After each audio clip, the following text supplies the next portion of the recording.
병상을 기다리는 수도권 확진자가 500명을 넘어섰습니다. 이달에만 6명이 입원을 기다리다 숨진 것으로 나타났습니다. 하루 확진자는 사흘째 3,000명대로 집계됐습니다. 여야가 다음 주에 특검 실무 협상을 시작할 것으로 보입니다. 민주당은 윤석열 후보를 둘러싼 부산저축은행 부실 수사 의혹도 수사 대상에 포함돼야 한다는 입장이어서 난항이 예상됩니다. 정부는 은행 대출 금리가 오른 이유를 기준금리 영향으로 들었지만 은행이 자율적으로 정하는 가상금리 상승폭이 더 큰 것으로 파악됐습니다. 금융당국은 은행의 금리 산정 체계 점검을 예고했습니다. 데이트 폭력으로 경찰의 신변 보호를 받던 30대 여성이 흉기 피습을 당해 숨졌습니다. 경찰은 용의자를 추적 중입니다. 심정지로 의식을 잃은 승객이 버스기사의 심폐소생술과 주변 승객의 도움으로 목숨을 구했습니다. 서울 강남 주택가에서 승용차가 건물로 돌진했습니다. 운전자와 동승자에게서는 마약류 양성 반응이 나왔습니다. 대선 설명서 서반장 김반장에서는 전략 변화를 택한 이재명 후보의 속내와 선대위 인선을 놓고 냉정해질 필요가 있다는 지적이 나오는 국민의힘 뒷얘기를 전합니다.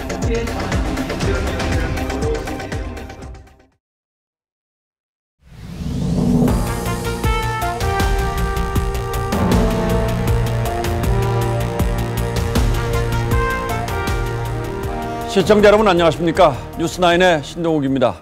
코로나19 위중증 환자가 연일 500명대에 육박하면서 병상 배정을 하루 넘게 기다리는 대기자가 수도권에서만 500명을 넘어섰습니다. 병상을 기다리다 상태가 악화되는 경우도 부지기수인 것으로 확인됐습니다. 특히 이달 들어 병상을 배정받지 못해 사망한 사람도 6명에 달합니다. 코로나 신규 확진자가 사흘째 3,000명을 넘어섰고 이대로 가다간 일상 회복이 다시 멈출 수 있다는 위기감이 커지고 있습니다. 오늘은 정은혜 기자가 먼저 보도하겠습니다. 집단 감염으로 동일 집단 격리된 경기도의 한 의료기관. 확진자 가운데 전담 병상 이송이 필요한 긴급 환자가 발생했지만 이틀 넘게 병상을 기다리는 사이 자가호흡이 가능했던 환자는 숨쉬기 어려운 상태로 악화됐습니다. 이틀 전부터 제발 좀 데려가셔서 치료해달라고 끊임없이 얘기를 했는데 병상 없다고 그러다가 환자가 숨을 못 쉬는 지경이 돼가지고 갔는데 지난 3일만 해도 대기자가 없었지만 보름여 만에 하루 이상 병상을 기다리는 환자 수는 수도권에만 520명에 달합니다. 대기 중 상태가 악화돼 숨진 사례도 이달에만 6명이나 나왔습니다. 정부는 오늘 수도권 병원장과 긴급회의를 열고 수도권과 비수도권의 중환자 병상을 통합 운영하기로 했습니다. 1시간 이내 이송 가능한 지역을 원칙으로 비수도권의 병상을 적극적으로 활용할 것입니다. 추가 접종이 진행되는 향후 3주가 고비라 보고 앞서 행정명령을 통해 확보한 병상 1,044개 외에 거점병원 2곳과 전담병원 2곳을 추가로 지정했습니다. 또 접종을 완료한 보호자가 있을 경우 70세 이상도 재택치료를 선택할 수 있도록 할 예정입니다. TV조선 정은혜입니다. 상황이 급박해지자 정부는 병실 확보에 안간힘을 쓰고 있습니다. 그러다 보니 곳곳에서 잡음이 일고 있습니다. 코로나 치료시설이나 인력이 전혀 없는 중소정형외과까지 감염병 전담병원에 새로 지정되는 문제가 발생하고 있다는 점은 어제 보도해 드렸는데 고령의 요양병원 확진자를 위한 전담 요양병원 추가 지정 역시 문제가 빚어지고 있습니다. 정부가 수도권에 4곳을 추가로 지정했는데 그 가운데 한 곳은 닷새 만에 지정이 철회된 것으로 확인됐습니다. 어떤 이유가 있었는지 박상준 기자의 단독 보도입니다. 90병상 규모인 서울의 한 요양병원. 최근 2차례나 집단 감염이 발생해 동일 집단 격리를 겪었습니다. 정부는 지난 11일 이곳을 감염병 전담 요양병원으로 지정했습니다. 고령의 요양병원 확진자들을 원래 입원했던 곳에서 치료하자는 취지입니다. 하지만 지난 17일 돌연 지정이 철회됐습니다. 병원이 들어선 상가 건물의 주인이 혐오 시설을 이유로 반대하자 병원 측이 지정 철회를 요청한 겁니다. 변경하려고 했는데 건물주하고 좀 마찰이 심해서 정부가 운영 중인 전담 요양병원은 수도권에만 2곳. 최근 병상 가동률이 80%를 웃돌자 정부는 서울 2곳과 인천, 경기 1곳 등 4곳을 추가로 지정해 405개 병상을 확보했습니다. 하지만 엿새 만에 지정 철회된 병원이 나온 겁니다. 다른 병원들의 상황도 좋지 않습니다. 83개 병상 규모인 경기도의 한 요양병원은 의료진조차 구하지 못한 상황. 기존 환자를 내보내는 것도 쉽지 않습니다. 피해를 무릅쓰고 우리가 그 위로금을 드리면서까지 지금 진행하고 있는 이런 병상 부족 사태 속에 전담 요양병원 지정마저 차질을 빚으면서 기저질환을 앓는 고령의 확진자들이 사지로 내몰릴 수 있다는 우려가 나옵니다. TV조선 박상준입니다. 코로나 확진자는 사흘째 3,000명대를 기록했습니다. 단계적 일상 회복 이후 확진자가 30% 가까이 늘었고 다음 주가 되면 얼마나 더 늘지 전문가들의 걱정도 커지고 있습니다. 정부는 일단 고령층 집단 감염의 우려가 있는 요양시설 접촉 면회를 다시 중단시키기로 했습니다. 이어서 성민혁 기자가 보도합니다. 추가 접종을 위해 번호표를 뽑아든 정은경 질병청장. 자리에 앉아 문진표를 건넵니다. 오늘 컨디션 어떠세요? 오늘은 좋습니다. 50대 정 청장은 지난 4월 아스트라제네카 백신 2차 접종을 한 지 7개월 만에 모더나 백신 추가 접종에 나섰습니다. 추가 접종은 선택이 아니라 필수라고 생각을 합니다. 고령층 확산세가 심상치 않은 탓입니다.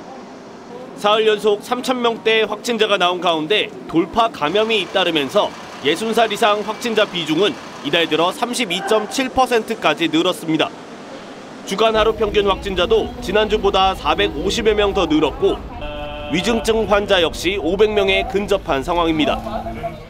어렵게 시작한 일상 회복의 여정이 또 잠시 멈출 수밖에 없는 거 아니냐 하는 그런 걱정이 있습니다. 정부는 접종 완료자에 한해 가능했던 요양병원과 시설의 접촉 면회를 추가 접종이 완료될 때까지 잠정 중단하기로 했습니다.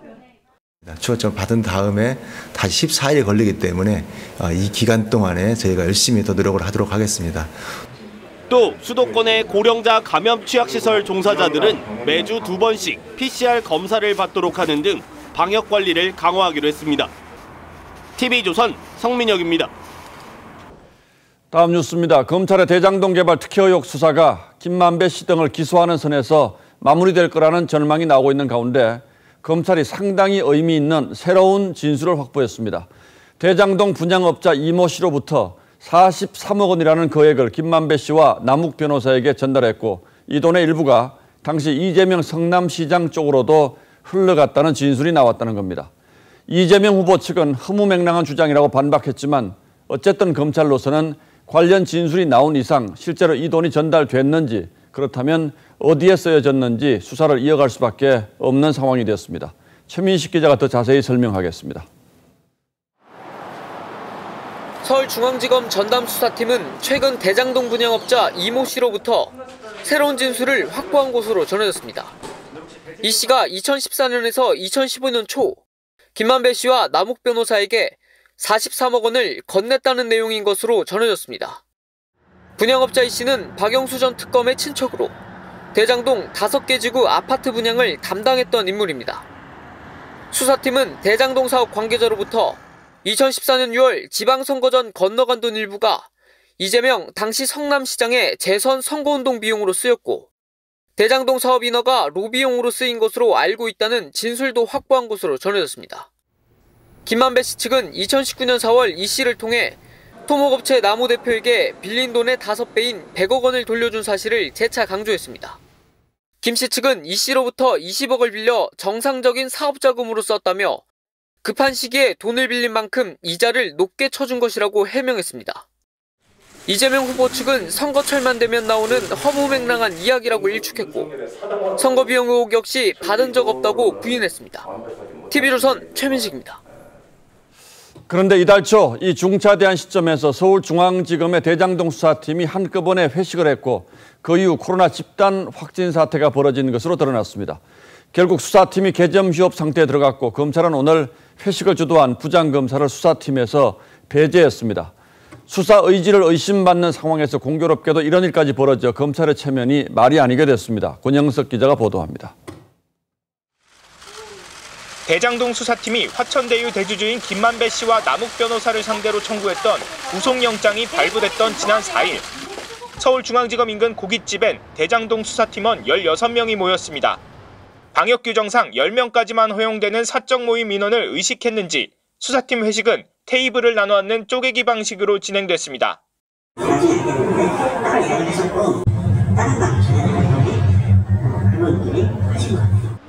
수사팀장 격인 김태훈 중앙지검 4차장 검사도 참석했다가 먼저 자리를 떴습니다. 회식 다음 날 유경필 부장검사를 비롯해 7명이 연이어 확진됐고 김 차장검사도 잠복기를 감안해 사흘간 휴가를 냈습니다.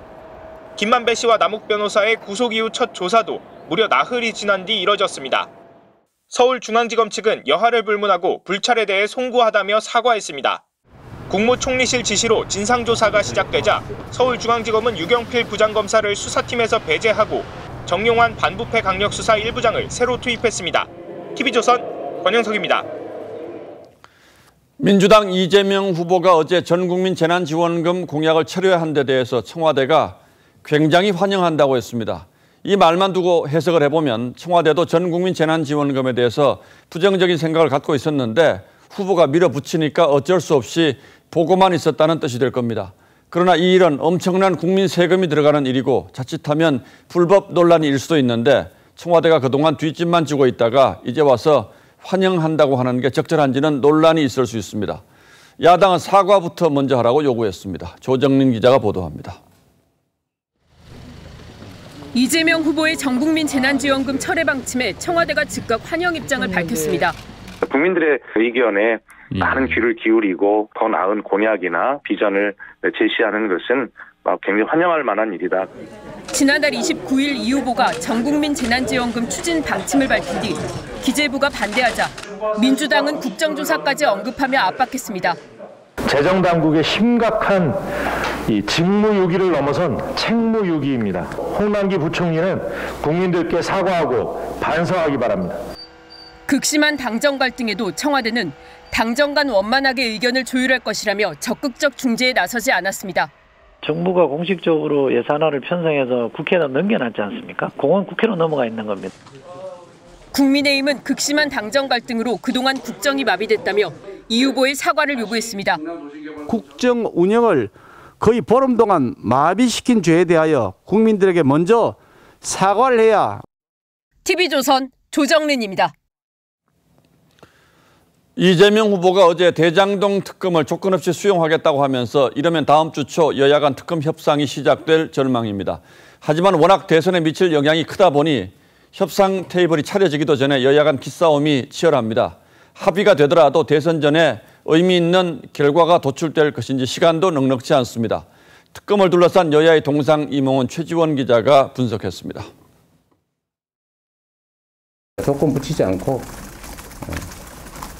아무 때나 여야 합의해서 특검하는 것이 바람직하다. 이재명 후보 측은 검찰의 수사 결과와 무관하게 당장 특검 논의를 시작해야 한다는 뜻이라고 했습니다.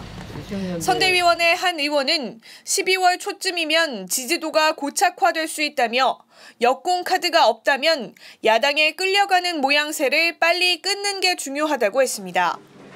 다만 다른 조건은 다 받더라도 윤석열 후보의 부산저축은행 부실 수사 의혹은 대장동 의혹의 시작인 만큼 반드시 특검 수사에 포함시켜야 한다는 입장입니다.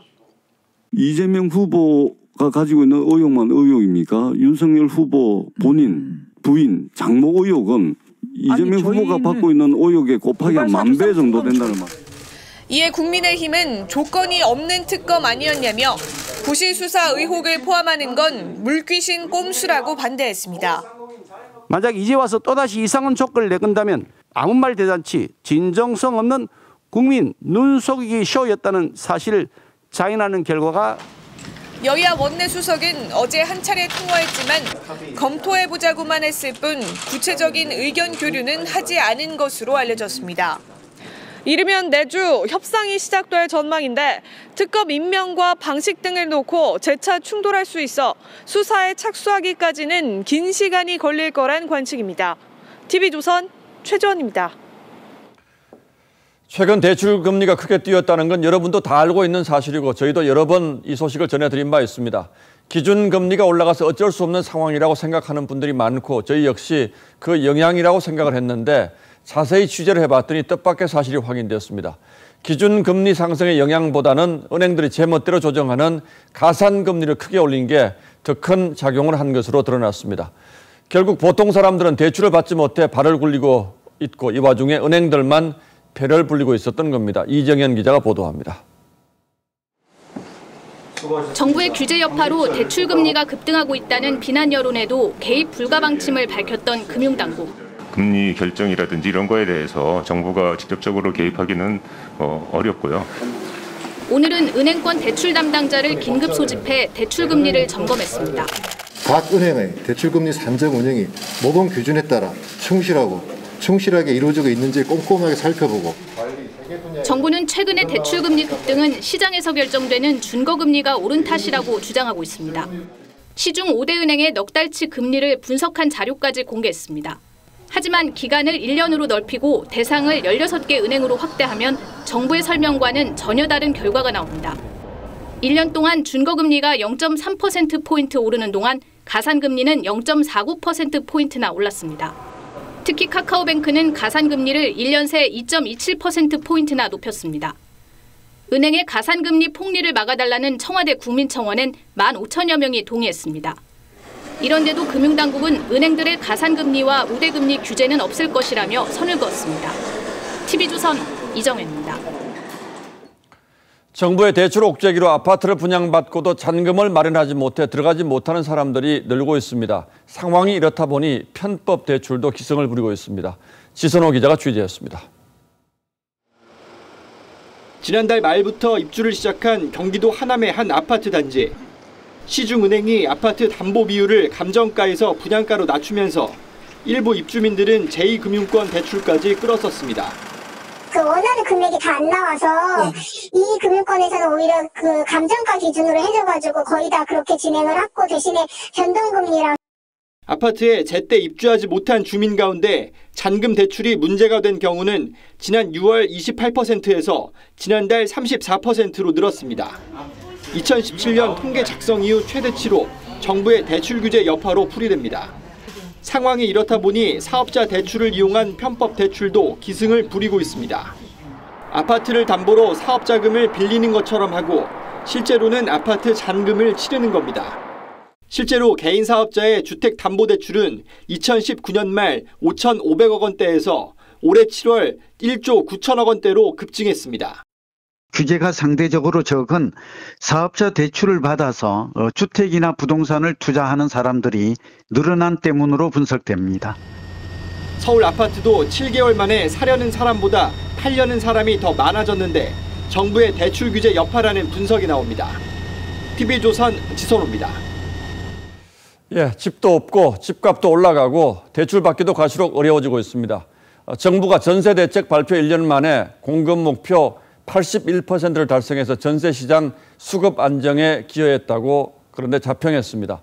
이 자평 얼마나 공감이 가십니까? 전세값 상승률은 2배 이상 커졌고 집을 구하지 못하는 사람들의 고통도 갈수록 커지고 있다는데 오늘의 포커스에서는 문재인 정부 전세대책 1년을 돌아보겠습니다. 1년 전 오늘 정부는 전세난을 잡겠다며 야심찬 대책을 내놨습니다. 22년까지 11만 4천 호의 주택을 전세용 물량으로 추가 공급하고 올해 공급하기로 약속했던 물량은 7만 5천 가구. 연말을 한 달 남짓 남기고 81%인 6만 1천 가구를 공급했다고 밝혔습니다. 전세시장 수급 안정에 기여해 오고 있습니다. 연간 공급 목표 달성에 총력을 기울여 나가겠습니다. 하지만 전세값 상승률은 지난해보다 무려 2배 이상 올랐고 서울 아파트의 평균 전세값은 6억 3천만 원까지 솟았습니다. 시민들은 더 극심한 전세난에 시달립니다. 한 30% 오른 것 같은데 더 이상 저 주인 평수도 없는 거. 정부 대책은 어디서부터 잘못됐을까? 국민이 원하는 건 아파트인데 정부가 공급한 건 빌라와 오피스텔 그리고 호텔을 개조한 소형 임대주택이었죠. 실질적으로 수요자가 원하는 주택 공급이 되지 않았기 때문에 전세 가격이 강세를 보인 거 아닌가. 그나마 도심에 공급하겠다던 공공임대주택은 아예 백지화된 곳도 있습니다. 여기 비쌌다고 무슨 공공임대주택을 이제 말도 안 되죠. 애써 지은 임대주택은 도심과 멀고 교통이 불편했습니다. 크기도 충분하지 않아 시민들에게 외면받았죠. 조금 더 넓은 평대, 평수로 따지면 30평대? 이런 정도도 있으면 좋지 않을까. 게다가 임대차법 시행과 대출 조이기는 전세 절벽을 더 가파르게 만들었습니다. 갱신 들어가니까 전세가 많이 안 나온다고 보셔야 될 것 같아요. 국민의 주거권을 기필코 지켜주겠다던 대통령의 약속. 질 좋은 중형 공공임대아파트를 공급하여 전세 시장을 기필코 안정시키겠습니다. 이를 믿었던 국민들은 허탈함을 넘어 상실감마저 느끼고 있습니다. 뉴스나인 포커스였습니다. 이 데이트 폭력으로 경찰의 신변 보호를 받던 30대 여성이 흉기에 찔려 숨졌습니다. 숨진 여성은 경찰이 지급한 신고장치 스마트워치도 소지하고 있었고 2차례나 응급 버튼을 눌렀지만 경찰 도착은 참변이 벌어진 뒤였습니다. 경찰은 달아난 전 남자친구를 쫓고 있습니다. 차순우 기자입니다. 서울 중구 한 오피스텔 앞에 구급차가 들어섭니다. 오늘 오전 11시 반쯤 30대 여성 A씨가 흉기에 찔린 채 발견돼 곧바로 병원으로 옮겨졌지만 숨졌습니다. 경찰하고 119 같이 오신 것 같아요. 거의 동시에 오실 겁니다. 숨진 A씨는 전 남자친구의 데이트 폭력 피해로 지난 9일부터 경찰의 신변보호 대상으로 등록된 상태였습니다.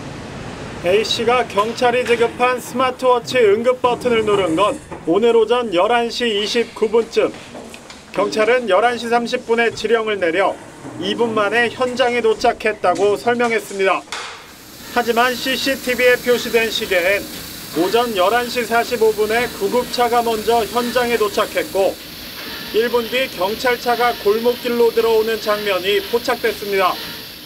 숨진 A씨가 위급 상황 시 위치 추적이 가능한 스마트워치로 다급한 상황을 알렸지만 흉기에 찔린 뒤 도착한 겁니다.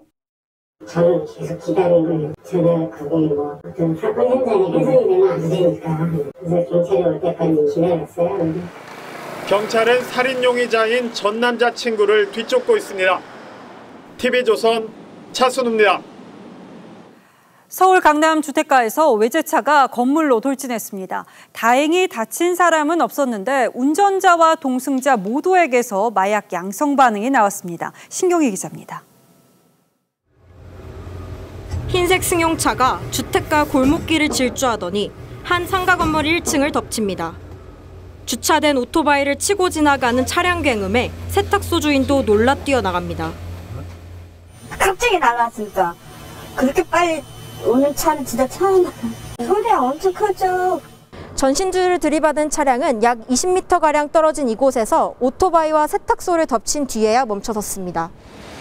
운전자는 20대 여성으로 조수석엔 20대 남성이 동승해 있었습니다. 그렇지도 못하고 쏘는 거하고 걸어가면 이렇게 넘어질 것 같은 그런 상황. 경찰의 마약 간이 검사 결과 두 사람 모두 양성 반응이 나왔습니다. 간이 시약 검사에서 양성 반응이 나왔는데 케타민이랍니다. 동물 마취제로 쓰이는 케타민은 환각 증상을 일으킬 수 있어 향정신성 의약품으로 지정돼 있습니다. 사고를 낸 이들은 성형외과 수술 뒤 처방받은 약물이라며 경찰에 진술한 것으로 전해졌습니다. 경찰은 해당 진술의 진위 여부를 포함해 신종마약 투약 경위를 조사 중입니다. TV조선 신경입니다. 얼마 전 대전에서 20대 배달원이 오토바이 사고로 숨지는 일이 있었습니다. 이 사고 5분 전에 도로에 던져졌던 경계석에 부딪힌 건데 이 돌을 던진 사람은 만취 공무원인 걸로 드러났습니다. 해당 공무원은 구속됐습니다. 김다로 기자입니다. 119 구급차와 경찰차가 잇따라 사고 현장에 출동합니다. 경찰관이 도로 한복판에 놓인 커다란 경계석을 치웁니다. 지난 6일 새벽 1시쯤 이곳에서 20대 오토바이 배달원이 도로 위에 놓인 경계석에 부딪히는 사고로 숨졌습니다. 비출혈과 비출혈이 보이고 맥박이 촉지되지 않아서 자동심장 충격기 적용하고 CPR 시행하고. 사고의 발단이 된 경계석은 길이 44cm, 높이 12cm 크기로 당초 인도에 설치되어 있던 것으로 조사됐습니다. 경찰 조사 결과 50대 남성 A씨가 인도에 있던 경계석을 뽑아 도로에 던진 것으로 드러났습니다. A씨가 인도 경계석을 도로에 던진 지 5분여 만에 사고가 났습니다. 대전시 소속 6급 공무원인 A씨는 술에 취해 사고 당시 상황이 기억나지 않는다고 경찰에 진술했습니다. 배달 가던 중이었다고 하더라고요. 그냥 본인은 몰랐다고 이야기를 하더라고요. 경찰은 지난 17일 A씨를 상해치사 혐의로 구속했습니다. 대전시는 A씨에 대해 직위해제 등 징계를 검토하고 있습니다. TV조선 김다로입니다. 달리는 시내버스에서 심정지를 일으킨 60대 남성 승객을 기사와 주변 승객들이 살려냈습니다. 이 승객들은 힘을 모아서 의식을 잃은 남성을 바닥에 눕혔고 기사는 지체 없이 심폐소생술을 벌였습니다. 하동원 기자입니다.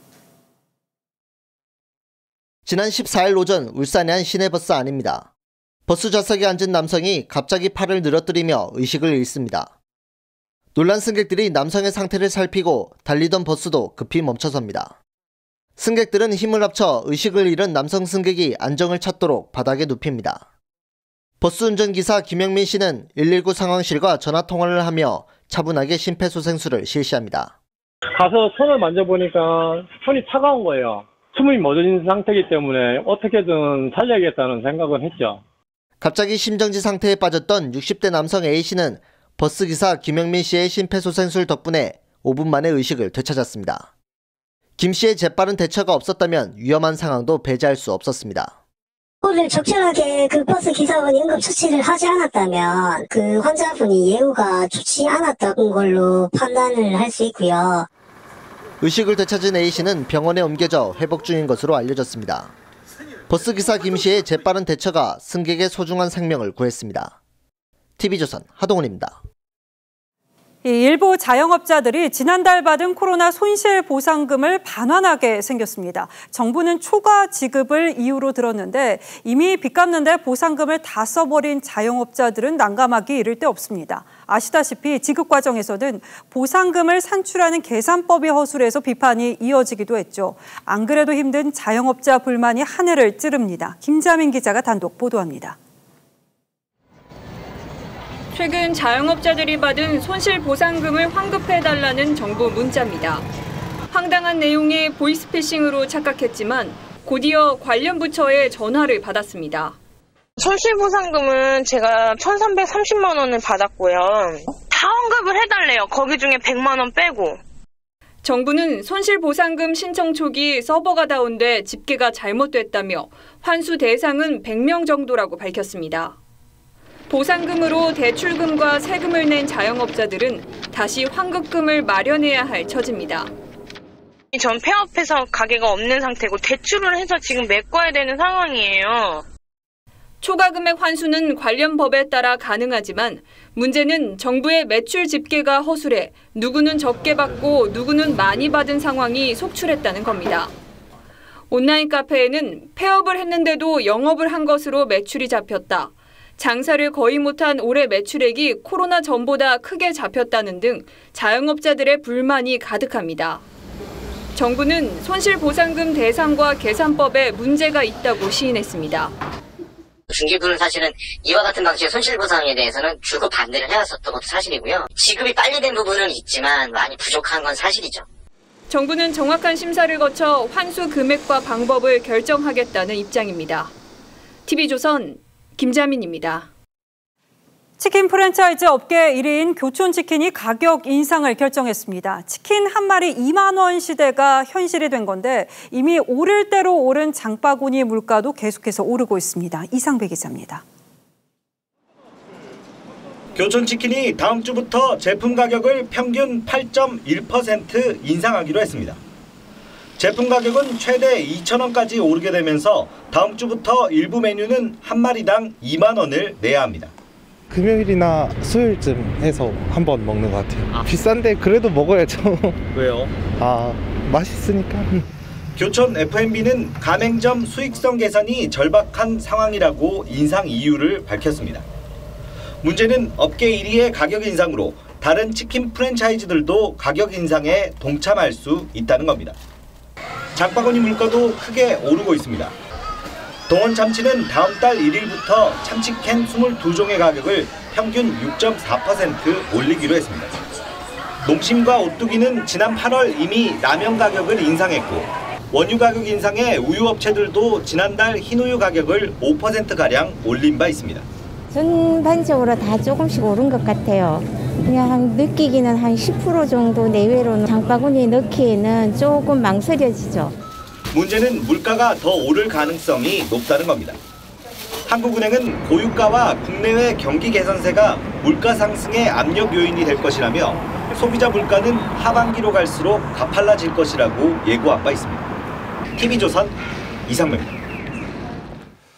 예, 지금부터는 대선 현장 속으로 들어가 보겠습니다. 민주당 이재명 후보가 최근 지지율 부진을 직접 언급하며 민주당과의 차별화에 나섰습니다. 인물로 보면 이재명이 나은데 민주당 때문에 지지율이 오르지 않고 있다는 뜻입니다. 오늘은 청년들과 게임을 했습니다. 황정민 기자가 보도합니다.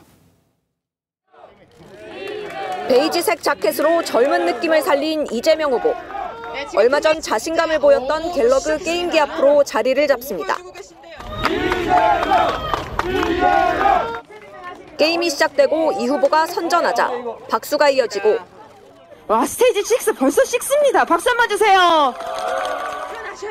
게임을 마친 이 후보는 손을 들어 화답합니다. 이 후보는 젊은 세대에 대한 이해를 강조했습니다. 젊은 세대들은 이 온라인 선수나 온라인 영웅을 훨씬 더 중요하게 취급하죠. 근데 우리는 잘 이해를 못할 수도 있는데요. 2030 세대 표심이 본선 승부를 가를 주요 변수로 보고 지난주에 이어 2주 연속으로 청년들과 소통하는 일정을 잡은 겁니다. 하지만 오늘 발표된 한국 갤럽 조사에서 이 후보는 윤석열 후보에게 오차 범위 바뀐 11%포인트 차이로 뒤지고 있습니다. 이 후보는 지지율 부진을 언급하며 당이 안일하다는 지적에 동감한다면서도 인물로 따지면 본인이 낫다고 했습니다. 인물을 비교하면 이재명이 낫긴 한데 민주당 싫다, 부족하다 이런 분들 꽤 있거든요. TV조선 황정민입니다. 국민의힘 윤석열 후보는 연일 현 정부의 부동산 정책 실패를 강하게 비판하고 있습니다. 오늘은 집값이 오르면 함께 따라오르는 건강보험료를 거론하며 건보료 폭탄 올해가 마지막이라며 건보료 개편을 약속했습니다. 황선영 기자가 취재했습니다. 윤 후보는 부동산 정책 실패로 건보료가 인상됐다며 집값 폭등이 국민 탓이냐고 비판했습니다. 건보료는 집값과 전셋값을 산정 근거로 하는데 이달 지역가입자 보험료가 평균 6,754원 인상된 걸 지적한 겁니다. 윤 후보는 부동산 정책 실패는 정부가 저질러 놓고 왜 가만히 있던 국민이 건보료 폭탄을 맞아야 하냐며 집권하면 건보료를 개편하고 건보료 폭탄은 올해가 마지막이 될 것이라고 강조했습니다. 보유세 부담을 줄이고 양도소득세 세율을 인하하는 등 부동산 세제도 정상화하겠습니다. 오후엔 싱하이밍 중국 대사와 만나 한중 관계 발전과 요소수 문제를 논의했습니다. 윤 후보님은 중국에서도 요민한 분입니다. 요민한. 한중 관계가 더 업그레이드 되도록 제가. 반려견과 반려묘 7마리를 키우는 윤 후보는 일산에서 열린 펫페어를 관람했습니다. 얘도 말이야? 네, 말이에요. 이은지 쪽 여기 한번. 우리 집 애기도 말이야. 네, 알아요. 윤 후보는 반려동물 진료비 표준화를 추진하고 개사과 논란 이후 폐쇄된 토리스타그램 재개도 검토하겠다고 했습니다. TV조선 황선영입니다.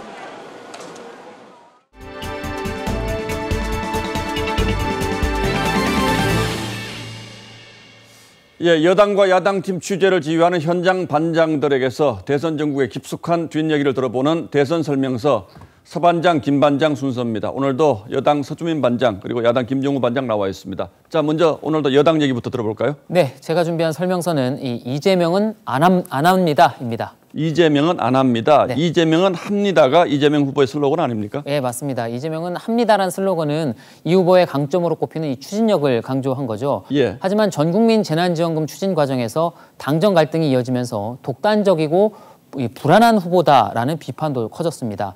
그런 점에서 어제 지원금 추진 철회 입장을 밝힌 건 이재명이 때로는 안 할 수도 있다라는 정책 유연성을 보여준 것이라는 게 민주당의 자평입니다. 아니 근데 그 뭐 관철을 시키면 추진력이 있는 거고 뭐 잘 안 되면 유연성이 있다. 이거는 너무 아전인수격인 그런 자평 아닙니까? 예, 뭐 김 반장 말도 맞습니다. 하지만 저는 유연한 거냐 아니냐를 떠나서 이 전략 변화라는 승부수라는 데 더 의미를 두고 싶습니다. 실제로 이 재난지원금 철회와 함께 이 조건부 딱지를 뗀 특검 수용 입장 발표, 또 이 예상보다 빠른 이 부인 김혜경 씨의 등장까지 어제 하루에만 이 변화구가 동시다발적으로 나왔습니다. 자, 변화를 주겠다는 건 어쨌든 기존 방식으로는 지금 잘 되지 않는다라는 반증 아니겠습니까? 예, 그렇습니다. 실제로 위기가 맞습니다. 윤석열 후보가 확정된 지난 5일 이후에 이 중앙선관위에 등록된 여론조사를 전수조사해봤는데 이 31개 여론조사 가운데 오차범위 접전이었던 5개를 빼놓고는 나머지 26개 조사 모두에서 윤 후보 지지율이 이 후보를 앞섰습니다. 예. 현재가 대단히 심각한 상황이고 우리 민주당이 맞닥뜨린 첫 번째 큰 고비다라는 데 대해서 인식을 같이 합니다. 아니 근데 그 뭐 선거 때는 어느 당이든지 뭐 위기다 하는데 잘 된다 하진 않거든요. 그래서 거기다가 또 뭐 집권 여당 메리트도 무시할 수가 없습니다.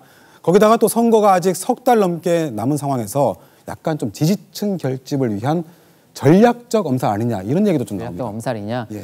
그 뭐 어쨌든 관건은 지지율 격차를 뒤집을 수 있는 반전의 계기가 있느냐, 이걸 만들 수 있느냐겠죠. 그런데 상황이 좋지는 않습니다. 대장동 의혹이 여전히 진행 중이고 또 다음 주에 이 종부세 고지서도 발송이 될 텐데 부동산에 민감한 수도권 민심에는 가장 큰 악재입니다. 또 민주당의 텃밭인 호남 지지율도 기대에 못 미치고 있고요. 또 이번 대선에 캐스팅 보트를 쥐고 있는 2030 지지율도 부진한 상황입니다. 그야말로 어디 하나 기대 구석이 없는 거죠. 자, 그래서 선대위를 쇄신하겠다, 또 별동대 만들겠다 이런 것들도 지금 상태로는 안 된다, 판을 흔들어야 된다라는 이런 위기감의 발로고요. 예.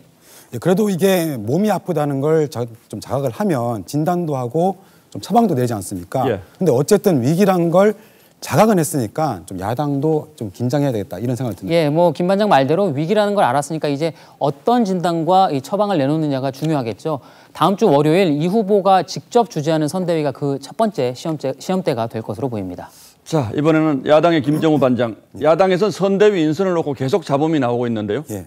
오늘은 그래서 냉정과 열정 사이라는 제목으로 설명서 한번 열어보겠습니다. 어제 그 윤석열, 김종인 두 사람 사이에 몇몇 갈등 요인이 있다는 점 말씀드렸는데 바로 김병준이란 인물과 그리고 상임선대위원장이란 자리 때문입니다. 그 김 전 위원장이 윤 후보에게 개인적 친소 관계로 생각하면 안 된다. 좀 냉정해질 필요가 있다. 이런 말까지 했는데 윤 후보의 반응 한번 들어보겠습니다. 제가 그분들 안 지 얼마 안 됩니다. 내가 모시려고 내가 한 거지 뭐 무슨 인간적인 친소 관계가 있는 건 아니고. 예, 이 발언만 들어보면 정면 충돌로 해석할 수도 있을 것 같은데 왜 이런 발언이 나온 겁니까? 윤 후보가 그 지난 7월부터 종종 만나왔던 김병준 전 위원장을 영입을 했는데 상임선대위원장 자리가 좀 문제가 됩니다. 그 이미 경선 때부터 이른바 그 김종인 원톱으로 선대위를 이끌 거란 게 기정사실한 상태였고 실제로 최근 며칠간 약자 동행이와 같은 김종인표 브랜드가 곧 구성될 선대위에 이식되기도 했습니다. 예. 그런데 김병준 전 위원장이 오면 이 원톱 체제가 흔들릴 수 있기 때문입니다. 아니 근데 아무리 그래도 어차피 선거라는 게 후보 중심으로 돌아가는 건데 이 원탑이든 투탑이든 어쨌든 후보가 필요하면 기용해서 쓸 수 있는 거 아닌가요? 그 김종인 전 위원장은 그러다가 민주당 선대위가 지금 이 위기가 왔다 이렇게 지적을 하고 있습니다.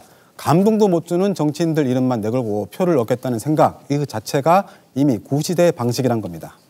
예, 감동도 못 주는 정치인들이라면 그럴 수도 있겠습니다만 김병준 전 위원장 같은 경우에는 나름대로 정책 분야에서는 뭐 강하다 이런 평가가 많지 않습니까? 거기다가 또 뭐 선거라는 게 어차피 조직을 무시 못하는 건데 뭐 중진 또 뭐 기존 정치인이라고 해서 무조건 또 배제만 할 수도 없는 거잖아요. 우선 그 자유한국당 시절이죠. 그 김병준 비대위가 선거로 제대로 평가를 받은 적이 없습니다. 하지만 김종인 전 위원장의 경우 매직이란 수식어가 붙을 정도로 선거에 강한 건 뭐 여야를 떠나서 대부분 인정을 하거든요.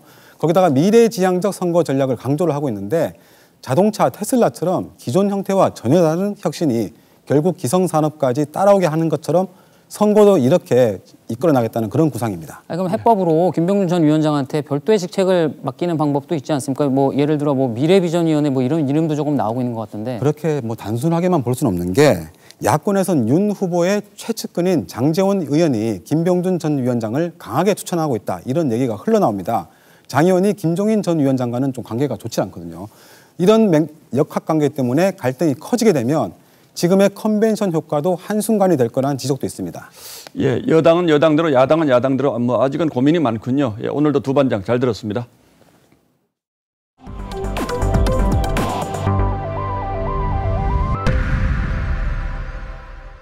그때 그 시절 뮤직비디오를 복원하는 작업이 가요계에서 한창입니다. SAS, 엄정화 등 이른바 90년대 가수를 고화질로 만나보시죠. 임서인 기자입니다. 양팔을 좌우로 절도 있게 흔드는 SES. 고글과 머리띠로 한껏 멋을 부린 H.O.T가 추억을 되살립니다. 20여 년 전 큰 화제를 모았던 뮤직비디오가 화질과 음질을 개선하는 리마스터링 작업으로 되살아났습니다. SM엔터테인먼트는 리마스터링을 통해 300여 편의 뮤직비디오를 공개합니다. 글로벌 음악 팬들에게 K-팝의 역사와 진화 과정을 소개해서 K-팝의 저변을 지속적으로 넓힐 계획입니다. 90년대 후반 TV 송출용으로 만들어진 뮤직비디오의 리마스터링 작업이 빠르게 확대되고 있습니다.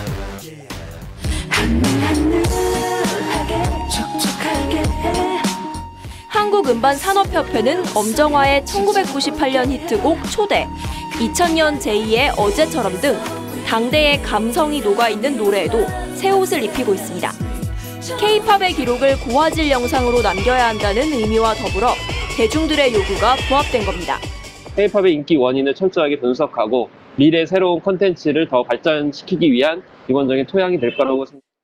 K-팝의 역사를 재조명하는 과거의 뮤직비디오들. 명곡을 재소비하는 복고적 흐름을 넘어 가요 산업의 새로운 활력소가 되고 있습니다. TV조선 임서희입니다.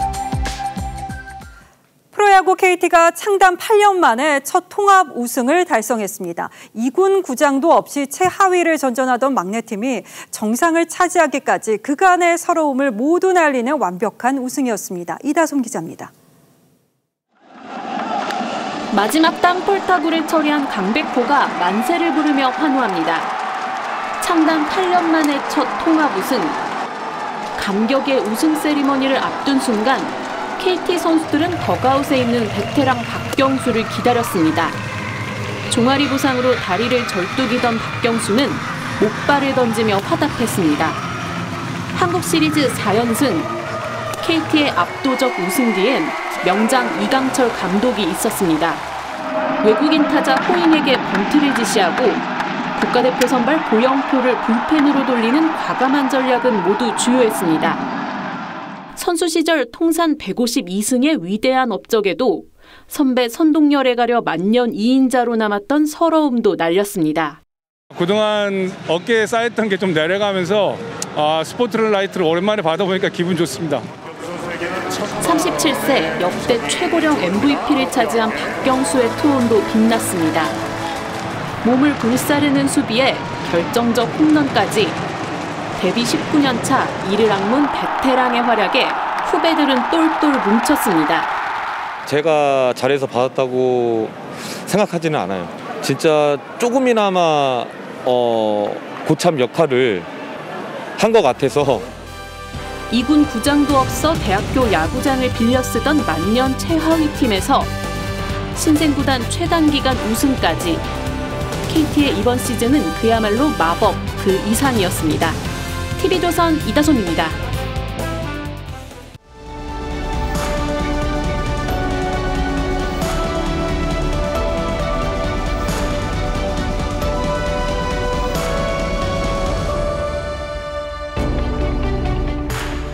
늦가을 황량한 산비탈을 신령스럽게 밝히는 나무가 있습니다. 겨울로 갈수록 수피가 하얗다 못해 은빛을 발하는 나무. 추위 속에서 더욱 맑아지는 인내와 침묵의 나무. 바로 자작나무입니다. 잎 다 떨군 자작나무들이 잘 발라낸 생선뼈처럼 새하얀 줄기를 드러냈습니다. 산등성이를 온통 하얀 펜으로 그어댄 듯합니다. 숲은 잿빛으로 더욱 어두워질 테지만 자작나무들만은 숲의 정령처럼 순백으로 서서 겨울 생명들을 지키겠죠. 그런가 하면 가을잎 다 쓰러지고서야 발그레하게 물드는 숲이 있습니다. 풀은 침엽수이면서도 단풍 들고 잎지는 메타세콰이어입니다. 연두빛 새잎이 아기 손처럼 내미는 봄, 진초록으로 우거진 여름, 그리고 눈 내린 겨울까지 철따라 그림을 펼쳐놓죠. 그중에 어떤 이 바로 시린 바람에 홍시빛 잎을 우수수 날리며 서산한 시절을 위로하는 11월의 끝자락입니다.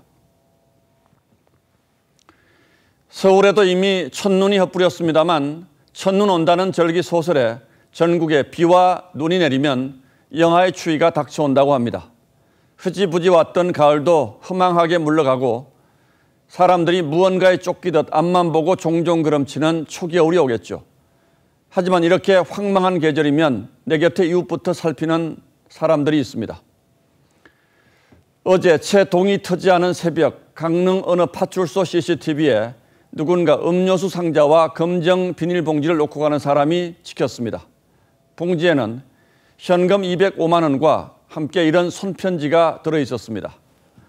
더 추워지기 전에 어려운 사람들에게 조금이나마 보탬이 되고자 저의 작은 정성이니 좋은 데 써주세요. 이분은 작년 말에도 이름을 감추고 기부금을 두고 갔다고 합니다. 그 마음에서 시인의 기도를 떠올립니다. 내가 추운 사람이라면 나보다 더 추운 사람을, 내가 가난한 사람이라면 나보다 더 가난한 사람을 생각하게 하여 주옵소서. 가을 감을 거두고 나서도 여기저기 마을과 절의 감나무들엔 한두 개씩 감이 매달려 있곤 합니다. 이렇게 말이죠. 굶주린 겨울 새들 먹으라고 남겨둔 가치밥입니다. 서리바람 불고 눈발 날려도 가지 끝에 빨갛게 남은 홍시를 보며 시인은 빈자 1등을 떠올렸습니다. 가난한 여인이 마지막 진인 동전 한 입으로 마련해 부쩍게 바쳤다는 등불이죠. 모든 등이 다 꺼져도 여인의 등불만은 오래도록 남아 무명색의 어둠을 밝혔다고 합니다. 겨울숲의 하얀 자작나무처럼 말이죠. 11월 19일 앵커의 시선은 겨울로 가는 길목에서 였습니다.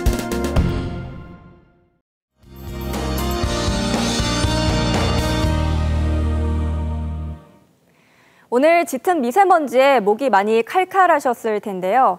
지금도 계속해서 중국발 스모그가 유입되고 있습니다. 토요일인 내일은 공기가 더 나빠지겠고요. 주말 내내 먼지가 정체되겠습니다. 일요일 밤부터는 비 소식이 있습니다. 이 비가 먼지를 잠재우길 바라는 마음인데요. 비는 월요일 전국으로 확대되겠습니다. 비가 그친 뒤에는 영하권 추위가 찾아오겠습니다. 겨울로 한 걸음 다가서는 만큼 미리 대비하시는 게 좋겠습니다. 주말까지는 비교적 포근하겠는데요. 내일 낮 기온은 서울이 15도, 울산과 부산은 20도를 보이겠습니다. 오전에는 짙은 안개를 유의하셔야겠습니다. 특히 이번엔 미세먼지까지 더해지면서 시야가 평소보다 더 뿌옇게 보이겠습니다. 날씨였습니다. 네, 11월 19일 금요일 뉴스9은 여기서 모두 마치겠습니다. 시청해주신 여러분 고맙습니다.